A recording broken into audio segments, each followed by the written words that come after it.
Les vraies voix Sud Radio, 17h-20h, Philippe David. Retour des vraies voix avec Philippe Bilger, Tatiana Renard-Barzac et Luc Gras. Il revient à la mode. On ne le connaît plus depuis maintenant 2005, le 29 mai 2005, 17 ans, c'est le référendum. Emmanuel Macron veut remettre le référendum au goût du jour, Marine Le Pen aussi, et elle propose l'instauration du RIC. Alors le principe du RIC, c'est simple. 500 000 électeurs se rassemblent, ils proposent un référendum, ils signent pour soumettre un projet ou abroger un texte de loi déjà voté. En Suisse, ça s'appelle une votation. Le RIC, souvenez-vous, c'était le dada des gilets jaunes. Il y avait même eu une liste RIC aux dernières élections européennes.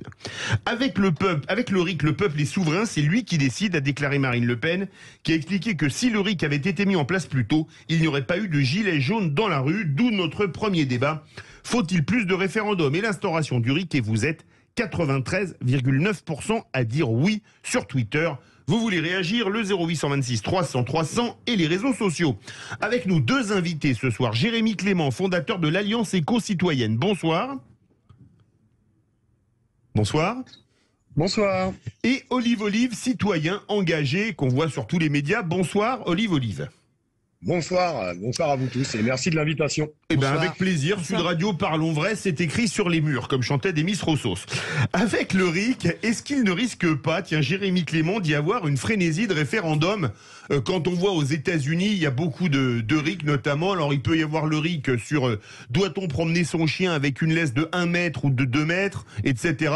Parfois, ça peut être assez délirant.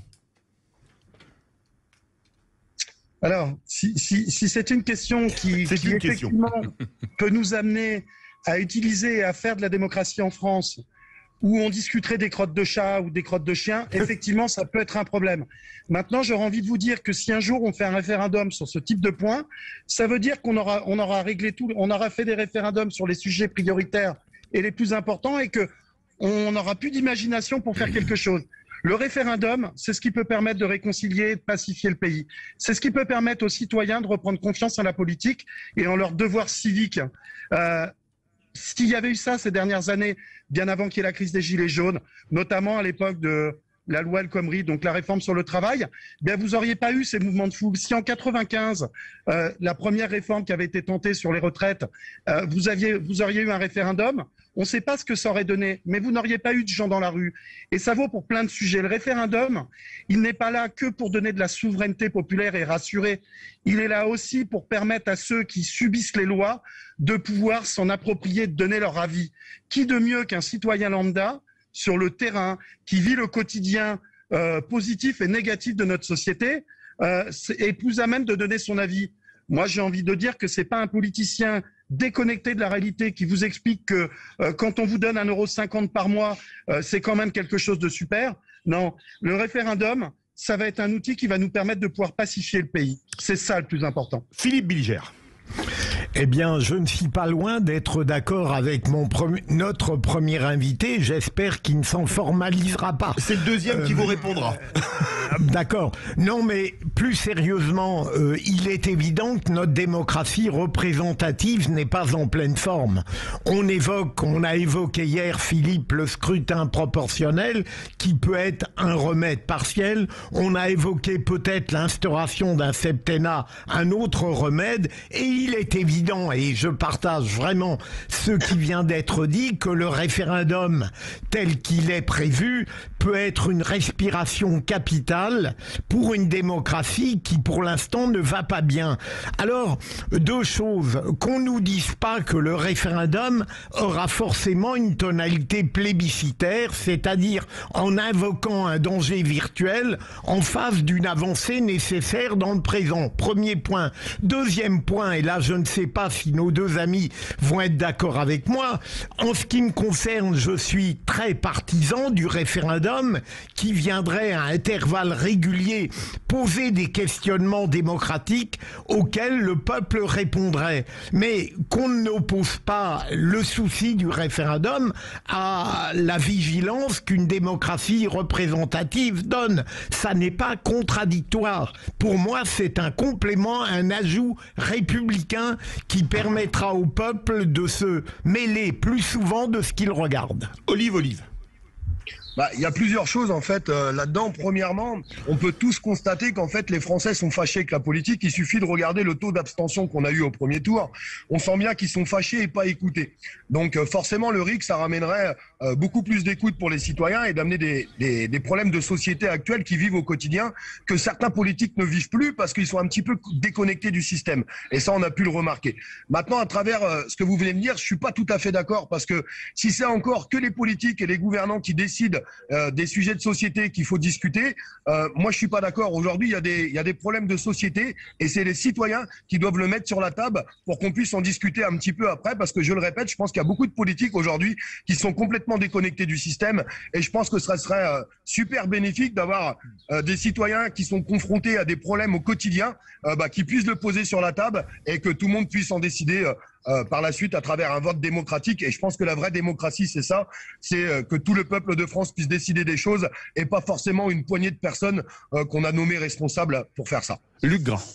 Oui, moi c'est un sujet sur lequel j'ai réfléchi et qui est absolument on est capital. Content de l'apprendre. Non mais c'est capital parce que c'est ça participe. Oui, c'est vrai que les autres sujets, j'ai réfléchi. Vous ne bossez pas les autres sujets d'habitude. C'est ça, oui, c'est ça. En fait, en réalité, ça participe d'un grand mouvement général qui est de revivifier notre démocratie. Alors je suis totalement d'accord pour le référendum d'initiative citoyenne, populaire, même toutes ces choses-là qui partent du peuple, oui, 100%, avec évidemment un petit correctif, non pas pour entraver l'expression populaire, mais pour que ce soit sérieux. Et pour que ce soit sérieux, donc il faut qu'il y ait un pourcentage minimum de citoyens qui se mobilisent sur un texte. Donc je sais que Marine Le Pen a proposé 500 000. Donc 500 000, c'est en gros 1% des citoyens. Un petit peu plus, c'est 400 000. Voilà. Donc ça, faut y réfléchir là-dessus parce que il faut que ce soit sérieux. Et évidemment, plus il y aura de référendums, moins il y aura de démagogie et moins il y aura de référendums plébiscitaires, puisque le nombre noiera le caractère plébiscitaire. Donc oui au référendum. Mais simplement, je vais ajouter que dans cette démocratie modernisée qui nous tient à cœur, il y a effectivement d'autres idées à développer. Il y a, revenons un petit peu aux travaux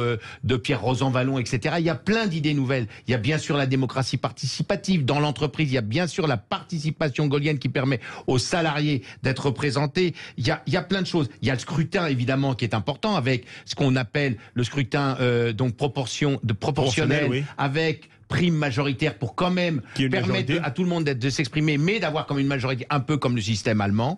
Il y a également le système aussi emprunté aux Allemands de la défiance constructive, c'est-à-dire quand on en a assez pour faire tomber un gouvernement, il faut dégager une majorité qui puisse se substituer à cette précédente majorité. Vous le voyez, il y a beaucoup de choses. Alors oui, à l'objectif de redonner un nouveau souffle à notre démocratie. Mais évidemment, il faut travailler sérieusement et mettre des règles qui permettent que justement ce ne soit pas contre-productif. Jérémy Clément. Alors en l'état, moi je suis d'accord avec tout ce que j'entends. Je pense qu'on a la situation du pays, le moral des Français, la situation financière, la paupérisation, la désindustrialisation, la crise sanitaire fait qu'on a besoin. Je m'excuse. On a besoin. Vous avez des arguments qui ont du chien. Il n'y a pas à dire. Hein. Non mais on a besoin d'une bouffée d'air, on a besoin d'une bouffée d'oxygène. Il est évident que tous les Français ne peuvent pas s'emparer de tous les sujets du jour au lendemain. Il est évident qu'on aura besoin, dans ces comités participatifs, d'experts et de conseils qui puissent tempérer les choses et nous amener à ce qui est réalisable et ce qui ne l'est pas à ce jour. Mais une chose est sûre, même si demain on nous donnait un petit bout du R, un petit bout du I et un petit bout du C, c'est toujours mieux que le dépôt de bilan d'Emmanuel Macron qu'il refuse de faire devant ses adversaires. Les vraies voix, 17h43. Notre premier débat, faut-il plus de référendums et l'instauration du RIC? Vous êtes 94,2% à dire oui. On se retrouve tout de suite avec les vraies voix. Vous voulez réagir? Le 0826 300 300 et les réseaux sociaux. Les vraies voix Sud Radio, 17h20, Philippe David. Retour des vraies voix avec Philippe Bilger, Tatiana Renard-Barzac et Luc Gras. Notre premier débat, faut-il plus de référendums et l'instauration du RIC? Vous êtes 94,1% à dire oui.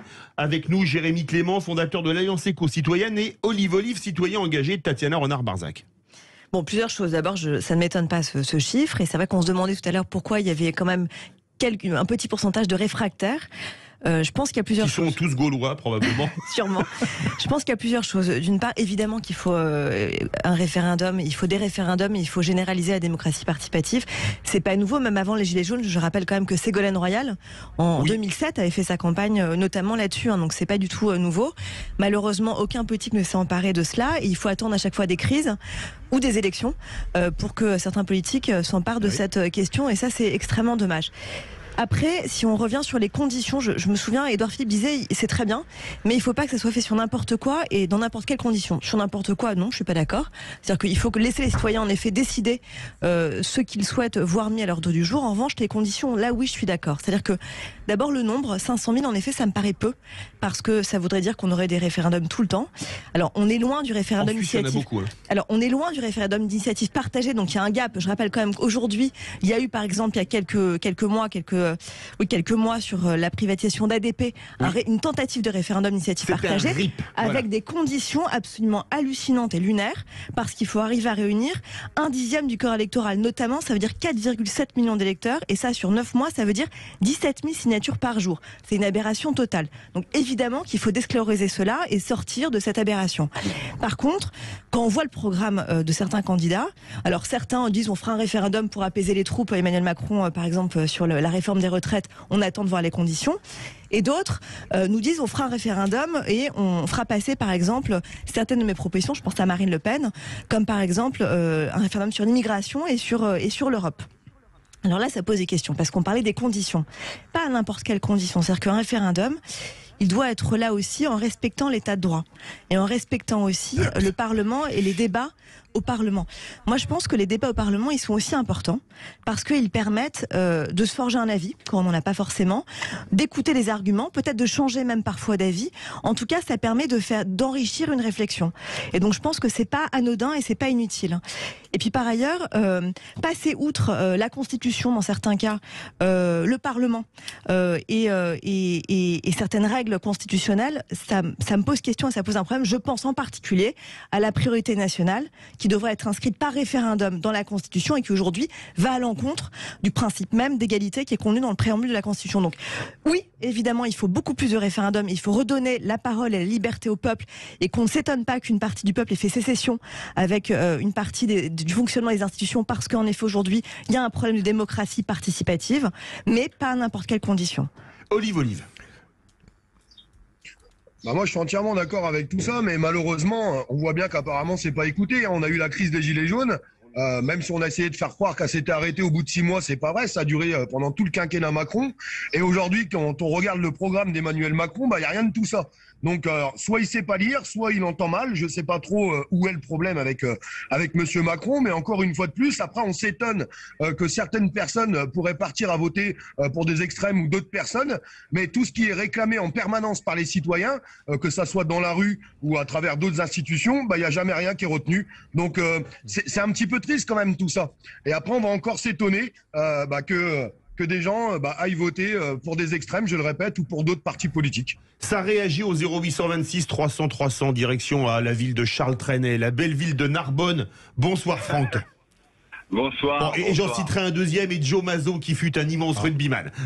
Ah voilà, ouais, impeccable. Bon, merci à Sud Radio en tout cas pour la démocratie que vous nous offrez tous les jours, ça fait vraiment du bien, je vous le dis. Merci à vous. Voilà, bon, pour les compliments. Ensuite, pour moi, c'est-à-dire que bon, moi je suis pour les référendums, mais j'y crois pas. Bon, j'y crois pas déjà parce que j'ai peur qu'on s'empare de n'importe quel sujet, comme disait la collègue là qui parlait. C'est la Renard-Barzac. J'aime bien le mot la collègue. Ouais. C'est joli, c'est gentil. Excusez-moi, non mais bon, moi. Non, mais ravi d'être votre collègue, c'est parfait, ça me va très bien. Coucou. Voilà, donc ça c'est une chose. Ensuite, quand je vois aujourd'hui, ce qui me fait peur aujourd'hui, par exemple, on a fait des élections. Bon, il y en a 2 qui sont qualifiées. Quand je vois aujourd'hui les levées de boucliers, quand je vois les unes dans la presse, rien que là-dessus déjà, les peurs qu'on donne, etc. Moi, je pense que demain, s'il y a des référendums sur des sujets un peu chauds, ça risque de mettre le feu. Alors, à mon avis, enfin, c'est pas mon avis, mais moi, je préférerais déjà qu'on respecte, qu'on ait une assemblée qui soit déjà représentative de l'opinion. Parce que ça fait en fait plus de 20 ans que... avec la proportionnelle voilà. C'était un de nos débats d'hier.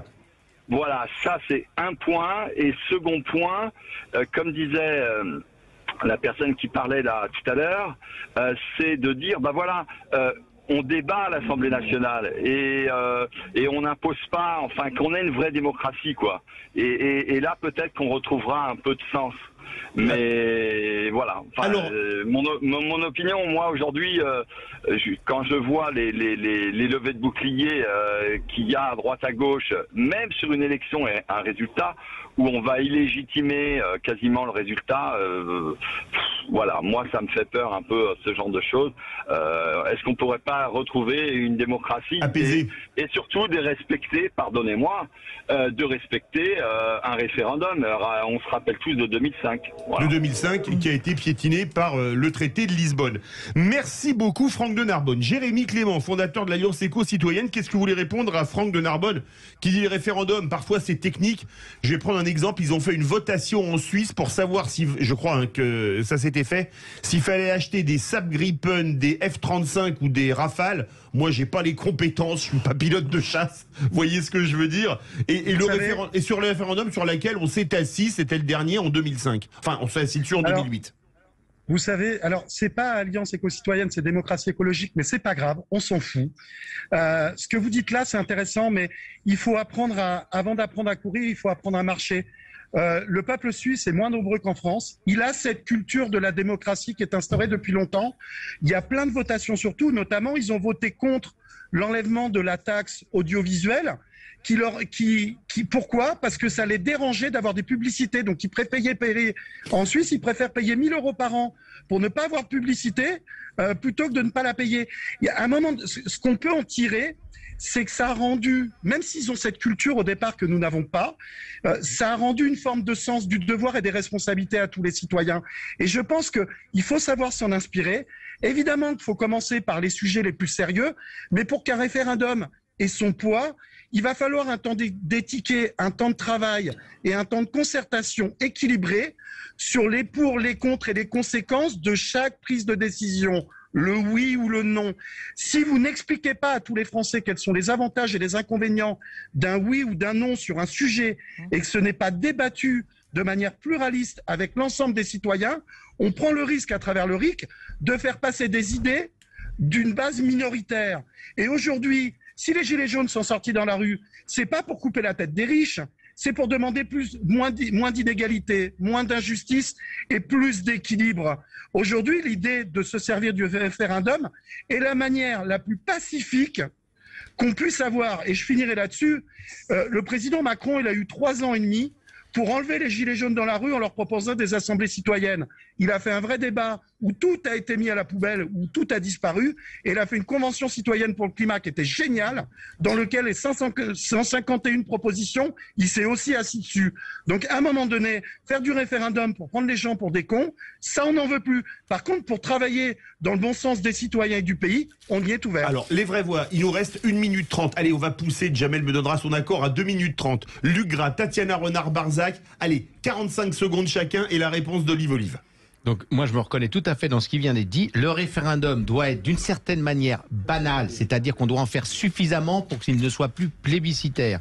Il ne doit pas être l'arbre qui cache la forêt, c'est-à-dire que c'est pas parce qu'on met en place des référendums que tous les problèmes du fonctionnement de notre démocratie seront résolus. C'est l'un des éléments vers une revivification de notre système démocratique. Les Gilets jaunes n'ont pas été suffisamment écoutés. Pourquoi ça n'a pas marché ? Chacun le sait aujourd'hui, c'est parce qu'ils n'ont pas su s'organiser.